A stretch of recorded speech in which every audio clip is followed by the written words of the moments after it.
Kepulangan yang berujung luka. Lautan lepas pantai bukan sekadar hamparan air bagi Bagas. Itu adalah medan perang. Selama 6 tahun, ia telah melupakan rasanya menginjak tanah yang stabil. Di atas anjungan pengeboran minyak yang raksasa, di tengah deru mesin yang memekakan telinga, dan bau solar yang menyengat, Bagas menghabiskan masa mudanya.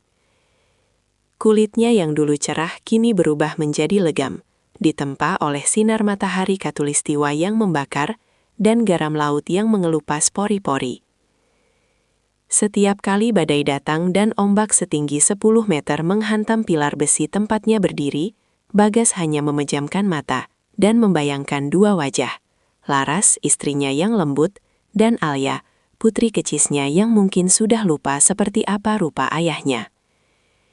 Bagas adalah pria yang hemat, bahkan cenderung pelit pada dirinya sendiri. Di kantin anjungan, ia lebih memilih menu paling sederhana. Di saat teman-temannya menghabiskan bonus untuk berjudi atau membeli barang mewah saat pesiar ke kota pelabuhan, Bagas justru duduk di sudut kamarnya yang sempit, menghitung setiap lembar dolar yang akan ia kirimkan ke desa melalui rekening Paman Danu. Bagas percaya uang itu akan berubah menjadi istana. Ia ingin Laras tidak perlu lagi mencuci baju di sungai. Ia ingin Alia sekolah di tempat terbaik. Hari yang dinanti itu tiba. Dengan tas duffel besar berisi pakaian kerja dan sebuah kotak kecil berisi kalung permata asli yang ia beli di Dubai saat transit, Bagas mendarat di Jakarta, lalu menempuh perjalanan darat selama 10 jam menuju sebuah desa perbukitan di Jawa Tengah. Mobil double cabin yang ia sewa perlahan mendaki jalanan aspal yang mulus. Bagas terpaku melihat pemandangan desa yang berubah drastis. Listrik sudah masuk sepenuhnya, dan di tengah-tengah pemukiman sederhana itu, berdirilah sebuah bangunan yang tampak asing, namun sekaligus terasa milik sendiri. Sebuah rumah megah bergaya modern minimalis, dengan dinding-dinding kaca yang memantulkan cahaya senja, dan pagar besi hitam yang menjulang tinggi. "Ini dia, Pak, rumah paling bagus di kecamatan ini," ujar sopir travel dengan nada kagum. Bagas turun dengan jantung yang berdegup kencang. Ia menghirup udara pegunungan yang segar, namun ada sesuatu yang terasa ganjil. Suasana rumah itu sepi dari tawa anak kecil. Tidak ada jemuran pakaian bayi atau tanaman bunga kesukaan Laras di halaman depan. Yang ada justru sebuah motor besar berkilau yang terparkir di teras dan suara denting gelas dari dalam rumah. Saat Bagas melangkah masuk, ia tidak menemukan Laras yang berlari memeluknya. Ia justru melihat sosok Paman Danu yang duduk bersandar di sofa kulit impor. Kakinya disilangkan sambil mengembuskan asap cerutu mahal ke udara. Di sampingnya, Bu Siska, istri sang paman, sedang asyik membolak-balik katalog tas mewah sambil menyeruput minuman berwarna merah dari gelas kristal. "Assalamualaikum," suara Bagas terdengar parau. Paman Danu tersedak asap cerutunya. Bu Siska hampir menjatuhkan gelasnya. Wajah mereka tidak menunjukkan kegembiraan, melainkan kepanikan yang disamarkan dengan cepat oleh senyum kaku. "Bagas! Ya Allah, keponakanku yang paling hebat!" Paman Danu bangkit dan memeluk Bagas. Aroma parfum mahal yang menyengat dari baju Paman Danu membuat Bagas pusing. Parfum itu pasti dibeli dengan uang kirimannya. "Kenapa tidak bilang mau pulang sekarang? Kami belum menyiapkan sambutan." "Mana Laras, Paman? Mana Alia?" Bagas tidak butuh pelukan basa-basi. Matanya menyapu ruangan yang penuh dengan barang-barang mahal. Lampu gantung kristal, televisi layar lebar, dan lukisan-lukisan abstrak yang harganya pasti puluhan juta. Bu Siska tiba-tiba terisak. Ia menutup wajahnya dengan sapu tangan sutra. "Oh Bagas, malang benar nasibmu nak. Kami tidak tahu bagaimana cara mengatakannya padamu lewat telepon." Paman Danu menuntun Bagas duduk di sofa yang sangat empuk. Namun bagi Bagas, sofa itu terasa berduri. "Gas, kamu harus kuat. Sejak kamu kirim uang dalam jumlah besar 2 tahun lalu, Laras berubah. Uang itu ternyata menjadi racun bagi hatinya." "Apa maksud Paman?" "Dia mulai sering keluar kota dengan alasan belanja," sambung Bu Siska dengan suara yang dibuat-buat sedih. Tapi tetangga sering melihatnya dijemput mobil mewah pria lain. Kami mencoba menegurnya, tapi dia malah memaki kami. Dia bilang, kamu hanya mesin uang yang membosankan di tengah laut. Puncaknya 6 bulan lalu, dia menjual semua perhiasan yang kami titipkan untuknya, mengambil sisa uang di brankas, dan kabur membawa Alia. Kami dengar dia tinggal bersama selingkuhannya, seorang bandar judi di kota. Bagas merasa seperti dihantam bogem mentah tepat di hulu hati. Napasnya sesak. Laras tidak mungkin begitu. Dia berjanji padaku. Wanita bisa berubah saat memegang uang yang tidak pernah dia bayangkan sebelumnya, Bagas. Ujar Paman Danu sambil menepuk bahu Bagas dengan tangan yang memakai jam tangan Rolex. Kami terpaksa menempati rumah ini agar tidak kosong dan dirusak orang. Kami bahkan harus melunasi utang-utang rahasia yang ditinggalkan Laras agar rumah ini tidak disita. Kami menjaganya untuk Muna. Kami adalah satu-satunya keluargamu yang tersisa. Bagas menunduk. Di dalam kantongnya ia meremas kotak perhiasan berisi kalung permata itu. Dunianya runtuh. 6 tahun bertaruh nyawa di tengah badai lautan hanya untuk dikhianati oleh wanita yang ia anggap nyawanya sendiri. Namun di tengah rasa sakit itu, ada sebuah insting kecil di sudut hatinya yang berbisik. Ada yang tidak beres. Ia melihat ke sekeliling rumah, dan ia tidak melihat satupun foto pernikahan mereka yang tersisa di dinding. Semuanya telah diganti dengan foto-foto Paman Danu dan keluarga besarnya yang sedang berlibur. Malam itu, di dalam istana megah yang ia bangun dengan tetesan keringat dan pertaruhan nyawa, Bagas merasa seperti narapidana di sel emas. Ia berbaring di atas tempat tidur king size dengan spray sutra yang dingin, namun matanya menatap langit-langit setinggi 4 meter dengan tatapan kosong. Aroma ruangan itu bukan aroma rumah. Tidak ada bau bedak bayi Alia atau wangi sabun melati yang biasa dipakai Laras. Ruangan itu hanya berbau bahan kimia pembersih lantai yang tajam dan pengharum ruangan otomatis yang terasa menyesakan. Pikiran Bagas berputar hebat. Cerita Paman Danu dan Bu Siska terasa terlalu sempurna. Bagaimana mungkin Laras, wanita yang rela menunggunya dengan setia saat ia masih menjadi kuli bangunan, tiba-tiba berubah menjadi monster yang rakus harta. Ada sesuatu yang tidak sinkron dalam narasi mereka. Pukul 2 dini hari, saat kabut pegunungan mulai turun menyelimuti desa, Bagas bangkit. Ia melepaskan pakaian mahalnya, menggantinya dengan kaos oblong hitam dan celana kargo tua yang sudah memudar warnanya. Ia menyelinap keluar lewat pintu belakang, menghindari kamera CCTV yang dipasang Paman Danu di gerbang depan. Ia butuh jawaban, dan jawaban itu tidak akan ia temukan di balik tembok marmer ini. Bagas berjalan menyusuri jalanan desa yang becek. Langkah kakinya membawanya menuju sebuah jembatan tua yang melintasi sungai kecil. Di sana, di bawah lampu jalan yang berkedip sekarat, ia melihat sosok tua yang sedang merapatkan sarungnya. Itu Mbah Darmo, penjaga desa yang sudah mengenal Bagas sejak ia masih kecil. Bagas, benarkah itu kamu, Leh? Suara Mbah Darmo gemetar, antara takut dan terkejut. Nggih, Mbah, ini Bagas, jawabnya liris. Ia mendekat, memberikan sebatang rokok pada orang tua itu. Mbah, saya baru pulang, tapi rumah saya rasanya bukan rumah saya lagi. Mbah Darmo terdiam lama. Ia mengisap rokoknya dalam-dalam, asapnya mengepul kelabu di tengah kabut. Matanya yang rabun menatap Bagas dengan iba yang membuat hati Bagas semakin perih. Aku tidak tahu harus mulai dari mana, Le. Tapi hatiku sakit setiap kali melihat rumah megahmu itu. Di sana ada lampu-lampu indah, tapi di sana juga ada tangisan yang dibungkam. Apa maksud Mbah? Paman bilang Laras kabur dengan laki-laki lain. Mbah Darmo tertawa getir. Sebuah tawa yang terdengar seperti gesekan amplas pada kayu. Laras kabur. Wanita itu hampir mati mempertahankan kehormatannya, Bagas. Setahun yang lalu, saat malam takbiran, aku melihatnya dengan mata kepalaku sendiri.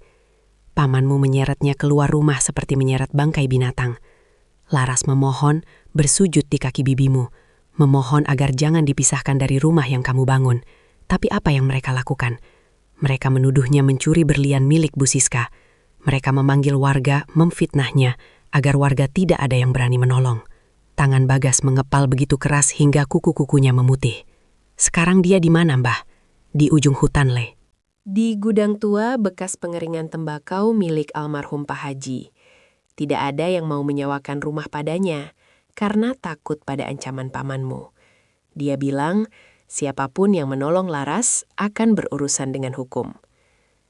Bagas tidak menunggu lagi. Ia berlari. Ia tidak peduli pada lumpur yang menciprat ke celananya atau ranting pohon yang menggores lengannya. Pikirannya hanya terfokus pada satu titik, ujung hutan. Setelah menempuh perjalanan hampir 2 kilometer, Bagas sampai di sebuah bangunan kayu yang sudah miring.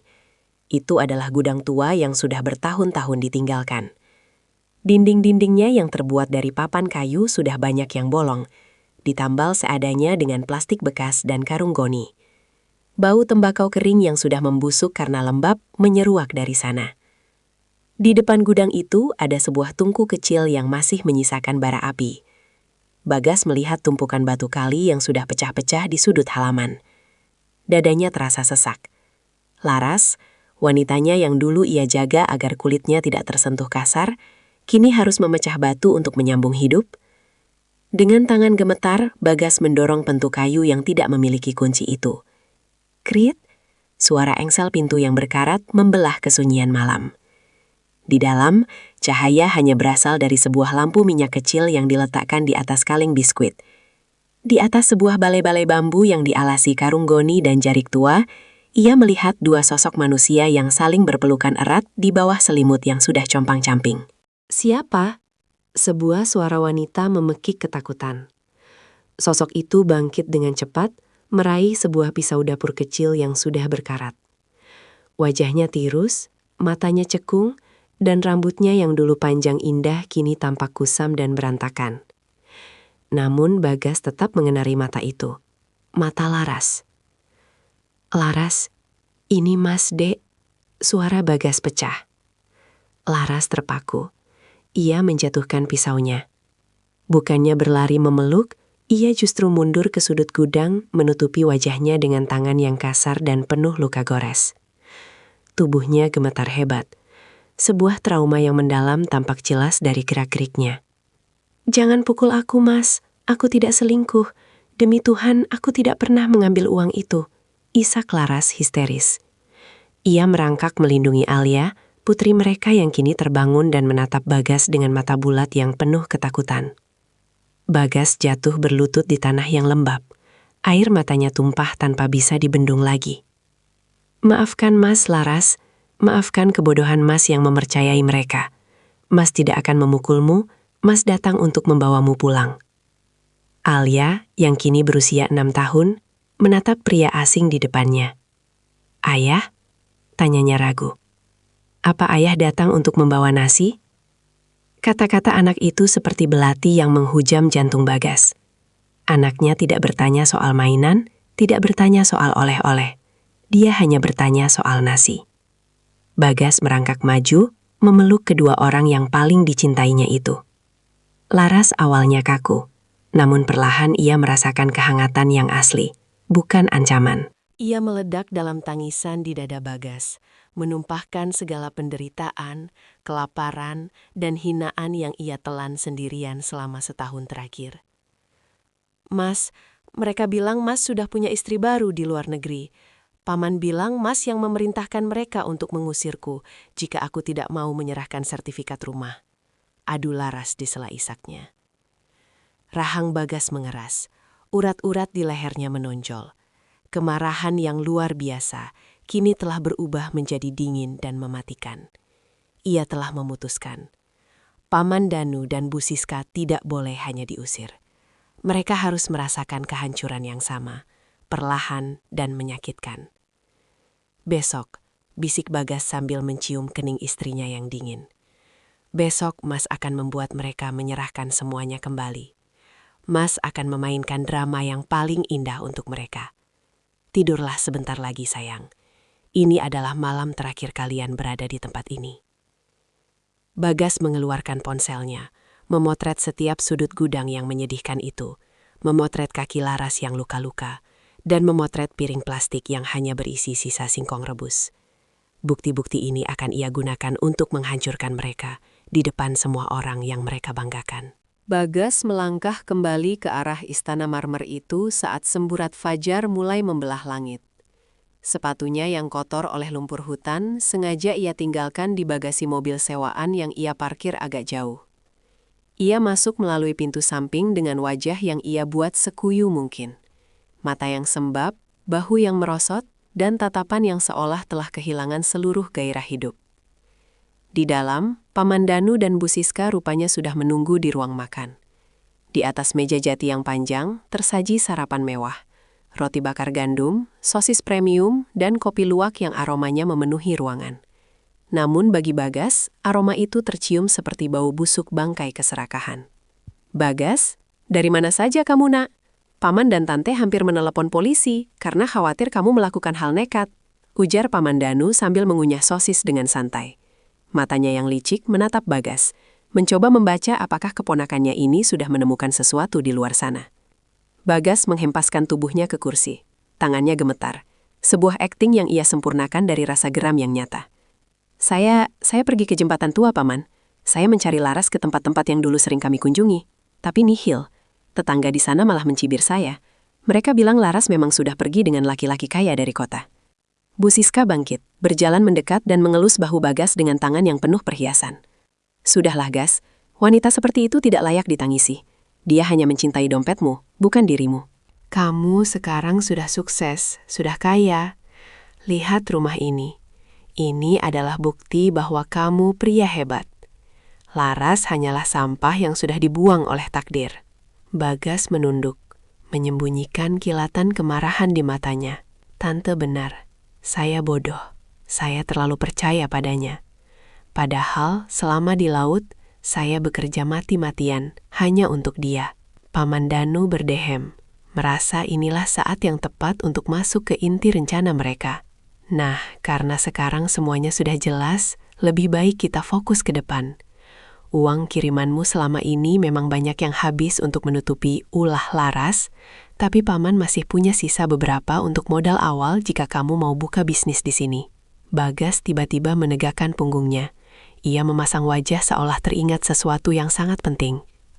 Soal uang. Sebenarnya ada satu hal yang belum sempat saya katakan pada Paman dan Tante semalam." Bu Siska dan Paman Danu saling berpandangan. Telinga mereka seolah tegak berdiri. "Apa itu, Gas?" "Pengeboran minyak tempat saya bekerja di lepas pantai Brasil kemarin menemukan cadangan emas hitam baru.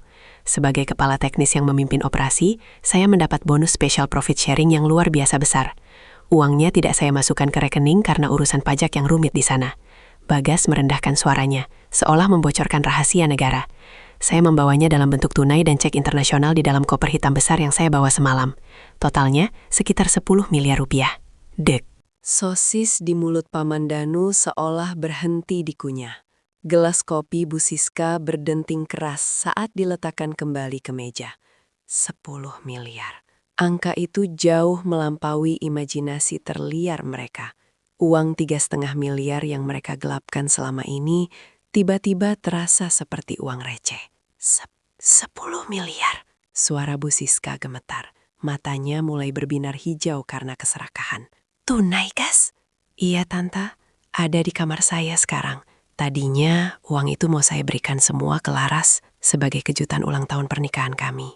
Tapi sekarang," Bagas menghela napas panjang yang terdengar sangat pedih. "Sekarang saya tidak tahu harus berbuat apa dengan uang itu. Saya merasa sangat sendirian." Paman Danu langsung berpindah duduk ke samping Bagas. Ia merangkul Bagas dengan sangat erat, seolah Bagas adalah anak kandung yang paling dicintainya. "Kamu tidak sendirian, Gas. Kamu punya paman, kamu punya tante. Kami ini keluargamu. Jangan biarkan uang itu membuatmu sedih. Bagaimana kalau uang itu kita putar?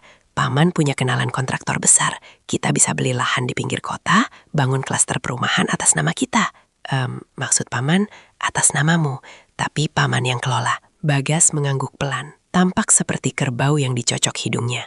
"Ide bagus, Paman. Saya percaya pada Paman. Selama ini pun Paman sudah menjaga rumah ini dengan sangat baik." Bu Siska hampir menjerit kegirangan. Di dalam kepalanya, Ia sudah membayangkan tas Hermes baru, mobil sport untuk anaknya, dan liburan ke Eropa. Bagas, untuk merayakan kepulanganmu dan memulai bisnis baru ini, bagaimana kalau kita buat acara syukuran? Pesta besar. Kita tunjukkan pada orang desa bahwa kamu adalah orang paling sukses yang pernah lahir di sini. Biar Laras tahu kalau dia sudah membuang berlian demi batu kali. Inilah saat yang ditunggu Bagas. Setuju, Tante. Saya mau pesta yang paling megah. Undang semua orang. Pak RT, Pak RW, Kepala Desa, hingga camat kalau perlu. Saya ingin semua orang melihat kejayaan keluarga kita. Pakai saja uang di koper saya untuk DP catering dan dekorasinya. Jangan tanggung-tanggung.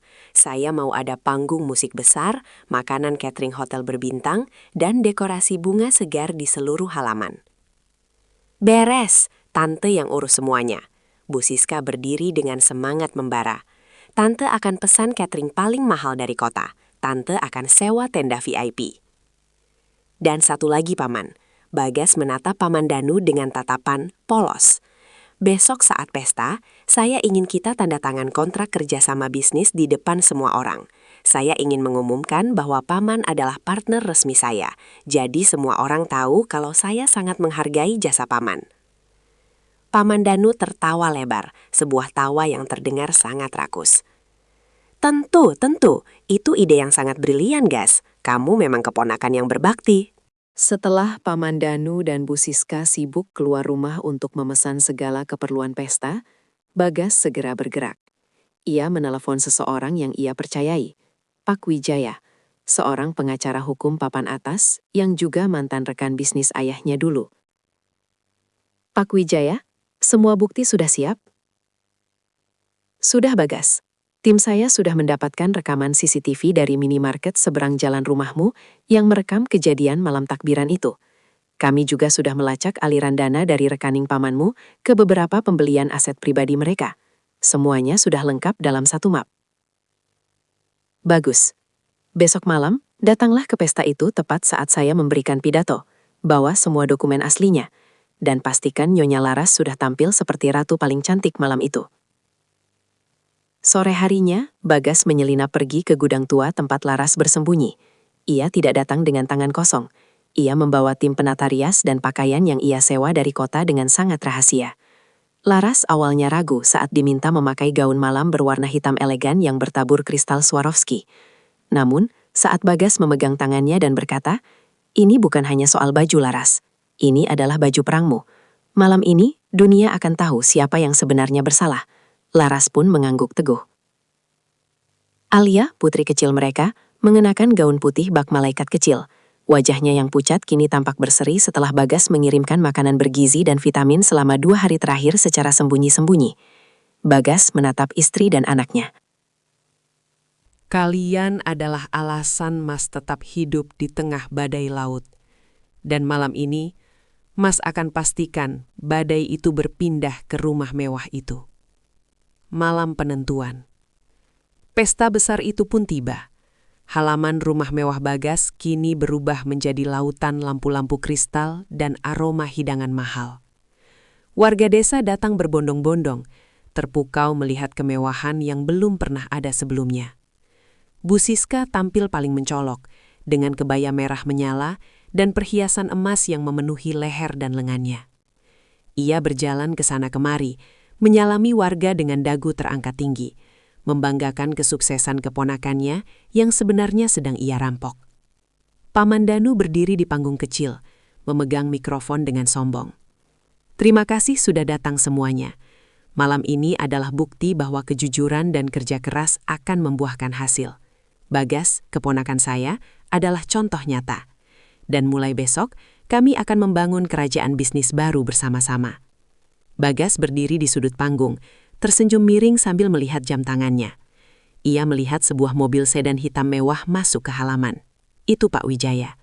Dan di belakangnya, sebuah mobil limusin putih yang ia sewa khusus. Saatnya membuka topeng kalian, desis Bagas pelan. Gunakan nada netral dan tenang. Lampu-lampu sorot berwarna kuning keemasan menyapu halaman rumah yang kini dipenuhi ratusan orang. Suara musik orkes Melayu berdentum kencang, memeriahkan suasana yang tampak begitu sempurna bagi mata orang awam. Namun, bagi Bagas yang berdiri di sisi panggung, kebisingan itu hanyalah bunyi hitung mundur menuju kehancuran sebuah kebohongan besar. Paman Danu baru saja menyelesaikan pidato singkatnya yang penuh bualan tentang etika bisnis dan kasih sayang keluarga. Ia menoleh ke arah Bagas dengan senyum lebar yang memuakkan, memberikan isyarat agar Bagas naik ke atas panggung untuk menandatangani berkas kerjasama yang sebenarnya adalah surat pengalihan sisa aset. Dan sekarang, suara Paman Danu bergema lewat pengeras suara. Keponakan kebanggaan kita semua, Bagas, akan memberikan sepatah kata sekaligus meresmikan investasi 10 miliar rupiah untuk masa depan desa kita. Tepuk tangan warga membahana. Bagas melangkah perlahan menuju tengah panggung. Ia tidak memegang berkas, melainkan sebuah remote kecil dan mikrofon. "Terima kasih, Paman," ujar Bagas. Nada suaranya datar, namun ada getaran dingin yang membuat Paman Danu tiba-tiba merasa tidak nyaman. Malam ini memang malam yang akan tercatat dalam sejarah desa ini. Tapi sebelum kita bicara soal uang 10 miliar, saya ingin berbagi sebuah video inspiratif. Sebuah cerita tentang bagaimana keluarga seharusnya memperlakukan satu sama lain.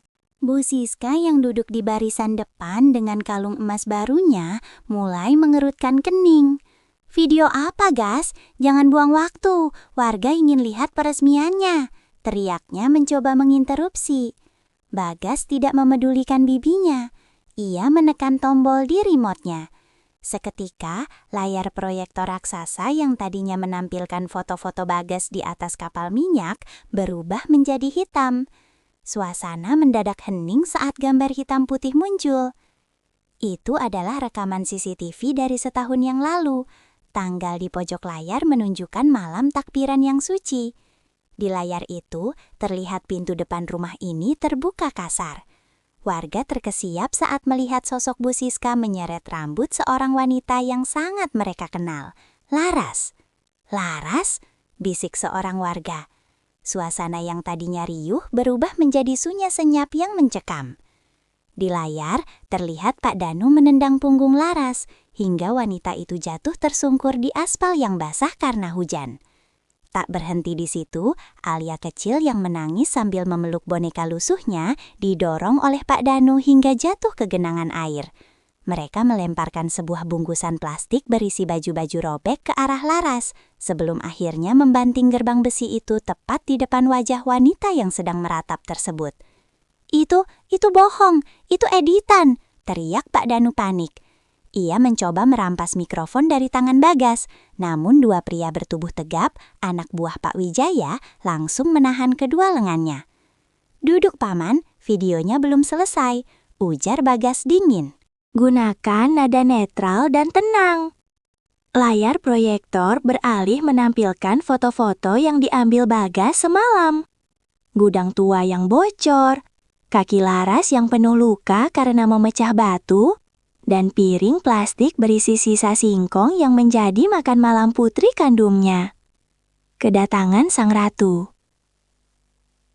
Di tengah kemarahan warga yang mulai mendidih, sebuah mobil limusin putih panjang meluncur masuk ke halaman, membelah kerumunan.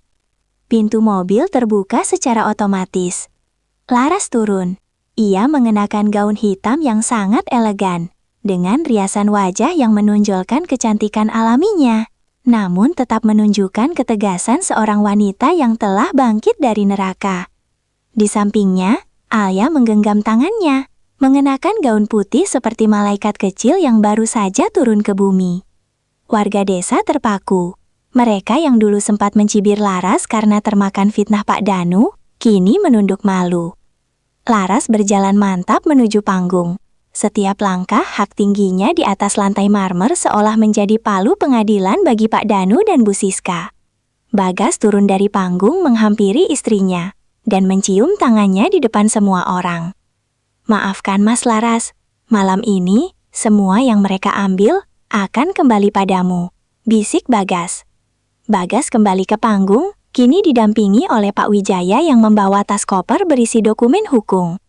"Paman Danu, Bibi Siska," Bagas menunjuk ke arah mereka yang kini pucat pasi. "Kalian bilang Laras kabur dengan laki-laki lain? Kalian bilang dia menghabiskan uang saya? Pak Wijaya, tolong bacakan hasil auditnya. Pak Wijaya berdehem.